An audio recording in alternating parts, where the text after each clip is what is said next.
வணக்கம் நண்பர்களே, inverter welding மிஷினை சர்வீஸ் செய்ய பயன்படும் சர்வீஸ் புத்தகம் நம்மக்கிட்ட அவைலபிளாக இருக்குது. அது கூடவே உங்களுக்கு 30+ சர்வீஸ் வீடியோக்களும் கிடைக்கும். இந்த புத்தகம் யாருக்கும் வேணும்னு நினச்சிங்கன்னா கீழே இருக்கிற நம்பருக்கு வாட்ஸ்அப் மட்டும் பண்ணுங்கள். நன்றி.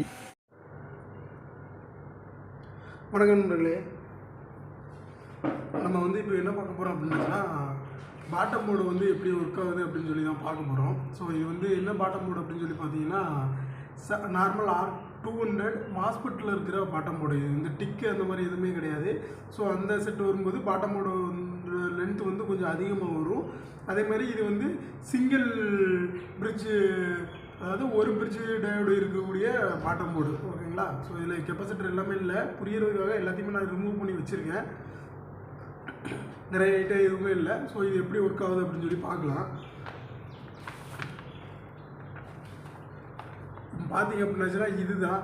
ஸோ இந்த புக்கில் இதுதான் பாட்டம் போர்டு நான் கொடுத்துருக்கோம் பார்த்தீங்களா. So bottom board 300 volt power bolt எப்படி ஒர்க் ஆகும் அப்படிங்கிறது தான் நம்ம இதில் பார்க்க போகிறோம். ஸோ உங்களுக்கு இங்கே வச்ச கேமராக்குள்ளே தெரியுதுங்களா?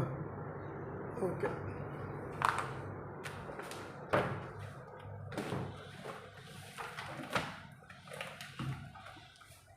ஸோ இது தெரியட்டும். ஃபஸ்ட்டு ஸ்டார்டிங் எப்படி ஒர்க் ஆகுது அப்படின்னு சொல்லி பாருங்கள். ஸோ நமக்கு நியூட்ரல் நேராக பிரிட்ஜ் டயோடுக்கு போயிடுது. அடுத்து லைன் சுவிட்சு மூலமாக போகுது. சுவிட்சில் இருந்து அதுக்கப்புறம் RX இருக்குது. RX என்ன அப்படின்னாச்சுன்னா NTC, PTC, MOV, so resistance, so இது எல்லாமே சேர்ந்து RXயில் வருது. அதுலேருந்து பிரிட்ஜ் டயோடு போகுது. பிரிட்ஜ் டயோடுலேருந்து கெப்பாசிட்டர்லேருந்து 24 வோல்ட் SMS யூனிட்லேருந்து ரிலே. ஸோ இதுதான் நம்ம பார்க்க போகிறோம். ஸோ 24 யூனிட்லேருந்து ரிலே டிரைவுக்கு போயிட்டு ரிலே ஆன் ஆகும்போது இது ஆன் ஆகிடுது. ஸோ அதுதான் நம்ம பார்க்க போகிறோம்.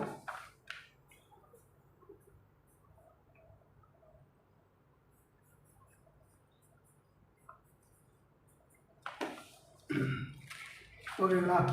ஸோ இந்த மாதிரி தான் இருக்குது. இது பிரிட்ஜு டயோடு, இது கெப்பாசிட்டரு.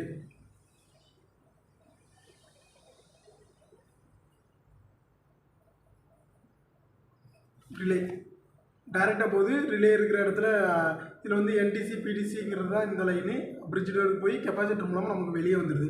ஸோ இது எப்படி இருக்குது அப்படிங்கிறத நம்ம இதில் பார்க்க போகிறோம். ஓகேங்களா? ஸோ இது பாட்டம் போர்டு. ஸோ பாட்டம் போர்டில் 2 ஏசி நம்ம டைரெக்டாக சொருகிறதுக்காக ஸோ இந்த இடத்துலேருந்து 2 ஏசி போட்டு அது கொடுத்துருக்கோம். நான் மேக்ஸிமம் புரியணுங்கிறதுக்காக மற்ற எல்லாம் ரிமூவ் பண்ணிட்டேன். ஸோ இந்த இடத்துலாம் பார்த்திங்கன்னா நிறைய PTC, NTC, ரெசிஸ்டன்ஸு அந்த மாதிரி இதெல்லாம் நிறைய இருக்கும். நான் அதெல்லாம் ரிமூவ் பண்ணிவிட்டு 2 மட்டும் தான் வச்சுருக்கேன். இதில் பார்த்திங்க அப்படின்னா 3 போர்ட் இருக்குது. இது DC போர்ட்டு, DC ஜாக்கு, இது ரிலே ஜாக்கு, இது ஃபேனுக்காக. ஸோ ஃபேன் ஓடும் பார்த்திங்கன்னா வெல்டிங் மிஷினில் இது AC ஃபேன். ஸோ அதனால் AC ஃபேன் ஜாக்கு இங்கே இருக்குது. பிரிட்ஜ் டயோடு, ரிலே, இது கெப்பாசிட்டர் போட்டு, இது இதுக்காக வரக்கூடிய ரெசிஸ்டன்ஸு. ஓகேங்களா? இப்போ நம்ம என்ன பண்ணுறோம் அப்படின்னாச்சுன்னா ட்ராக் பண்ணி பார்க்கலாம். ஸோ ட்ராக் பண்ணும்போது என்ன அப்படின்னாச்சுன்னா ஃபஸ்ட்டு 2 இடத்த நம்ம ட்ராக் பண்ணுறோம். ஸோ இந்த 2 இடமும் ஏசி போட்டு இருக்கக்கூடிய இடங்கள். ஸோ அது என்னன்னு பாருங்கள்.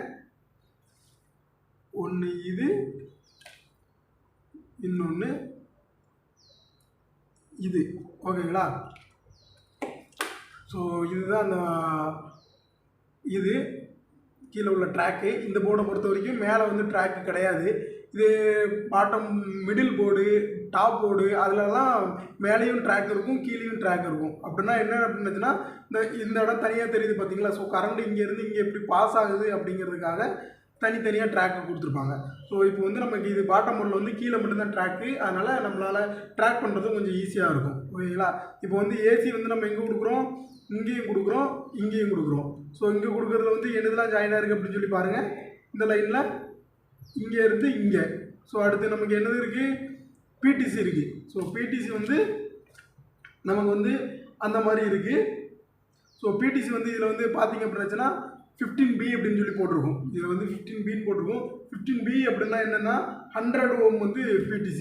நான் ஆன்லைனில் செக் பண்ணி பார்த்தேன். ஆன்லைனில் செக் பண்ணும்போது எப்படி கொடுத்துருக்காங்கன்னா 100 ஓம் PTC அப்படின்னு சொல்லி கொடுத்துருக்காங்க.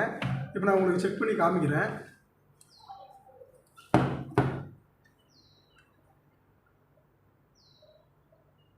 .098 கிலோ ஓம் இருக்குங்களா? ஸோ 100 இதில் போட்டு ரெசிஸ்டன்ஸ் மோட்லேயே போட்டு 101 ஓகேங்களா? ஸோ இது வந்து 100 ஓம் பிடிசி. ஸோ நம்ம அந்த பிடிசி வந்து நம்ம பிடிசி மூலமாக கிராஸ் ஆகுது. ஸோ பிடிசி மூலமாக கிராஸ் ஆனதுக்கப்புறம் இங்கே வந்து என்னெல்லாம் இருக்குதுன்னு பாருங்கள். பிடிசிலேருந்து டைரெக்டாக இதுதான் பிரிட்ஜ் டயோடு. நம்ம போட்டுக்க பிரிட்ஜ் டயோடில் உள்ள 4 கார்னர் வந்து இதுதான். ஸோ அந்த பிடிசிலேருந்து கன்வெர்ட் ஆகும்போது டைரெக்டாக ஒரு பிரிட்ஜ் டயோடுக்கு போயிடுது. ஓகேங்களா? அப்புறம் இன்னொரு மோடு வந்து எங்கே இருக்குது? இது வந்து இங்கே இருக்குது. ஸோ இதிலேருந்து இங்கே வந்து ஒரு லூப் ஒன்று அடிச்சிருக்காங்க. ஸோ மெட்டல் போட்டு லூப் ஒன்று அடிச்சிருக்காங்க. அந்த லூப் மூலமாக இன்னொரு கார்னர் போயிடுது. ஸோ அப்போ வந்து நமக்கு என்ன ஆகுது? நம்ம கொடுக்கக்கூடிய ஏசி கரண்ட் வந்து ஒன்று இந்த கார்னருக்கு வந்துடுது, இன்னொன்று வந்து ஆப்போசிட் கார்னருக்கு போயிடுது. பிரிட்ஜ் டயோடு வந்து எப்படி செக் பண்ணணும் அப்படிங்கிறது வந்து நம்ம தனியாக ஒரு வீடியோ உங்களுக்கு நான் போடுறேன். இது வந்து பாட்டை மட்டும் சும்மா ட்ராக்கிங் மட்டும் இதை போட்டுக்கலாம். ஓகேங்களா? ஸோ அப்போ நமக்கு இங்கேருந்து ஒன்று இங்கே போகுது, இங்கேருந்து ஒன்று டேரெக்டாக இங்கே போயிடுது. அப்போ நமக்கு வந்து பிரிட்ஜ் டயோடுக்கு ஏசி கொடுத்த உடனே பிரிட்ஜ் டயோடு வந்து என்ன பண்ணும் அப்படின்னு சொல்லி கேட்டிங்க அப்படின்னாச்சுன்னா அதை வந்து டிசியாக வந்து கன்வெர்ட் பண்ணி கொடுக்கும். ஓகேங்களா? டிசியாக கன்வெர்ட் பண்ணி கொடுக்கும். அது வந்து நான் படிக்கிறேன். அடுத்து வந்து நான் என்னென்னு சொல்கிறேன். அதுக்கு முன்னாடி ஸோ இந்த இடத்துல வந்து ஜாயின் பண்ணியாச்சு. இங்கே ஒரு சின்னது இருக்குது. அப்படி என்னன்னு சொல்லி பார்த்தீங்க அப்படின்னாச்சுன்னா அதுதான் ஃபேனுக்கு உண்டான போர்ட்டு. ஸோ இந்த இருக்குது பார்த்தீங்களா? இந்த ரெண்டு வந்து என்னதுக்குள்ளது? ஃபேனுக்குள்ளது. ஃபேனுக்கு ஓடணுன்னா என்ன வேணும்? ஏசியில் கொடுக்கும்போது பேஸு நெகட்டிவ், பாசிட்டிவ் நெகட்டிவ்னு நான் உங்களுக்கு சொல்கிறேன். Plus minus. ஓகேங்களா? பாசிட்டிவ் நெகட்டிவ் வேணும். அப்போ நீங்கள் இங்கே பாருங்கள், இங்கேருந்து இங்கே கொடுக்கும்போது இது வந்து பாசிட்டிவ் ஆகிடுது, இது வந்து நெகட்டிவ் ஆகிடுது. ஸோ அப்போது இந்த ரெண்டு போர்ட்டு இருக்கிறதுனால என்ன ஆகுது? அது வந்து ஃபேன் வந்து ஒர்க் ஆகுது. ஓகேங்களா? ரைட்டு, அது நமக்கு முடிஞ்சுது. அதுக்கப்புறம் இது வந்து நெகட்டிவ், இது வந்து பாசிட்டிவ். இந்த ரெண்டையும் ஜாயின் பண்ணக்கூடிய இதில் வந்து இங்கே வந்து ஒரு பெரிய சால்ட்ரிங் வந்து இருக்குது. ஸோ இது என்ன அப்படின்னு சொல்லி பார்த்தீங்க அப்படின்னாச்சுன்னா இந்த ப்ளூ கலரில் இருக்குது பார்த்தீங்களா? இது வந்து எம்ஓவி அப்படின்னு சொல்லி சொல்லுவாங்க. எம்ஓவி அப்படின்னாச்சுன்னா மெட்டல் ஆக்சைடு வேரியேட்டர் அப்படின்னு சொல்லி சொல்லுவாங்க. ஸோ அது வந்து என்னென்னா இதில் வந்து நம்பர் எழுதியிருக்காங்க. இதில் என்ன நம்பர் எழுதியிருக்காங்க அப்படின்னு சொல்லி பார்த்தீங்கன்னா நான் நேற்று எடுத்து வச்சுட்டேன். ஸோ 32D417 அப்படின்னு சொல்லி நம்பர் வந்து எழுதியிருக்கு இந்த இதில். ஸோ 32D471 அப்படின்னு சொல்லி எழுதியிருக்காங்க. 471K. இதில் 32 அப்படிங்கிறது வந்து என்னென்னா இதோட டயாமீட்ரு. ஸோ இந்த டயாமீட்டர் மாற மாற அந்த முதல்ல இருக்கிற நம்பர் வந்து மாறும். ஸோ 32 இருக்கலாம், ஒரு 25 இருக்கலாம். ஸோ அந்த மாதிரி மாறும். அடுத்து D அப்படிங்கிறது வந்து என்னென்னா இதோட டைமென்ஷனை குறிக்கும். இது வந்து ரவுண்டாக இருக்குது பார்த்தீங்களா? ஸோ அதனால் வந்து இதை வந்து டிஸ்க் டைப்பு அப்படின்னு சொல்லி சொல்கிறோம். ஸோ இதுவே வந்து ஸ்கொயர் டைப்பும் இருக்குது. ஓகேங்களா? அதுக்கப்புறம் வந்து 471 அப்படின்னு சொல்லி ஒரு மாடல் இருக்கும், அந்த நம்பர் இருக்கும். அது வந்து எதை குறிக்கும் அப்படின்னாச்சுன்னா நாமினல் வேரிஸ்டர் வால்டேஜை குறிக்குது. கேங்கிறது வந்து அதோட டாலரன்ஸை வந்து குறிக்குது. ஓகேங்களா? இப்போ நமக்கு வந்து இதில் கொடுத்துருக்கிறது வந்து என்னென்னா 431K. ஓகேங்களா? 431K அப்படின்னு சொல்லி கொடுத்துருக்காங்க. அதோட மீனிங் வந்து என்ன அப்படின்னு சொல்லி வச்சுன்னா அது வந்து அதில் எவ்வளோ ஏசி வால்டேஜ் கொடுக்கலாம் அப்படின்னு சொல்லி கொடுத்துருக்காங்க. இப்போ நான் உங்களுக்காக சாம்பிளுக்கு 3 இது எடுத்து வச்சுருக்கேன். 431 அப்படின்னாச்சுன்னா ஏசியோட லிமிட் வந்து 275 வரும், மேக்ஸிமம் லிமிட் கொடுத்துக்கலாம். இதே 391 அப்படின்னாச்சுன்னா 250 வால்டேஜ் வரைக்கும் ஏசி வால்டேஜ் கொடுத்துக்கலாம். இதே D471 அப்படின்னாச்சுன்னா ஏசி வந்து 300 வால்டேஜ் வரைக்கும் மேக்ஸிமம் கொடுத்துக்கலாம். அப்போ வந்து நம்ம என்ன பண்ணலாம்? ஒன்று 433 போட்டுக்கலாம், இல்லைன்னா 471 கூட போட்டுக்கலாம். நம்ம 391 போடலாம். நம்ம 225 வால்ட் 230 தானே வரும். ஸோ இது வந்து என்ன ரீசனுக்காக கொடுத்துருக்காங்க அப்படின்னு சொல்லி பார்த்தீங்கன்னா கிட்டத்தட்ட இந்த ரெண்டுமே ஃபியூஸ் கணக்காக தான் நமக்கு வந்து கொடுத்துருக்காங்க. ஃபியூஸ் கணக்காக தான் கொடுத்துருக்காங்க. ஃபியூஸோட வேலை வந்து என்ன? இப்போ ரெண்டுமே இந்த ஏதாவது ஒரு இடத்துல வந்து ஷார்ட் ஆகிடுச்சு அப்படின்னாச்சுன்னா அது வந்து ஃபியூஸ் கட் ஆகி அதுக்கு அடுத்து இருக்கிற காம்பனன்ட்ஸை வந்து பாதுகாப்பாக வச்சுக்கும். ஸோ அந்த ரீசனுக்காக தான் ஃபியூஸ் வந்து நம்ம யூஸ் பண்ணுறோம். இது வந்து என்ன யூஸ் ஆகுது அப்படின்னாச்சுன்னா ஃபியூஸ் வந்து ரெண்டும் ஷார்ட் ஆச்சுன்னா அந்த மாதிரி வரும். இது வந்து அதே மாதிரி ஓவர்லோடு கரண்ட்டுக்காக நம்ம கொடுத்துருக்காங்க. இப்போ வந்து நார்மலாக வீட்டில் கரண்ட் யூஸ் பண்ணும்போது நமக்கு இந்த மாதிரி பிரச்சனை எதுவுமே வரக்கூடிய சான்சஸ் நிறைய கிடையாது. நிறைய ஏரியாக்களில் என்ன பண்ணுவாங்கன்னா ஜென்ரேட்டர் போட்டு யூஸ் பண்ணுவாங்க.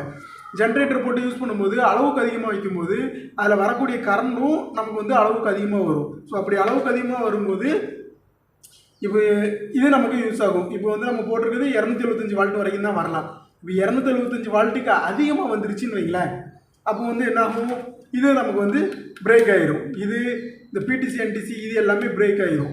இது பிரேக் ஆகிறதுனால நமக்கு என்ன ஆகும் அப்படின்னு சொல்லி பார்த்தீங்கன்னா நமக்கு இங்கே கொடுக்கக்கூடிய கரண்ட் இது மூலமாக தான் இந்த பக்கம் வந்து அடுத்த ட்ராக்குக்கு வந்து ட்ரான்ஸ்ஃபர் ஆகும். இது எரிஞ்சிருச்சு அப்படின்னாச்சுன்னா, இப்போ பிடிசி என்டிசி எரிஞ்சிருச்சு அப்படின்னாச்சுன்னா 2 ரீசன். இப்போ பிடிசி என்டிசி எரிஞ்சிருச்சுன்னா இங்கேருந்து இந்த ட்ராக்குக்கு வந்து அது போகாது. ஓகேங்களா? ஸோ அது வந்து பிடிசி என்டிசி வந்து நம்ம பார்த்துக்குவோம். இப்போ எம்ஓவி ஓவர் கரண்டில் எரிஞ்சிச்சு அப்படின்னாச்சுன்னா என்ன ஆகும் அப்படின்னு சொல்லி பார்த்தீங்க அப்படின்னா, உங்களுக்கு வந்து ஷார்ட் சர்க்யூட் ஆகிவிடும். ஸோ ஷார்ட் சர்க்யூட் ஆகிடுச்சுன்னா என்ன ஆகும், ஆட்டோமேட்டிக்காக உங்களுக்கு வந்து ஃபியூஸ் வந்து அடிச்சிடும். ஸோ இந்த ரீசனுக்காக தான் இதை வந்து கொடுத்துருக்காங்க.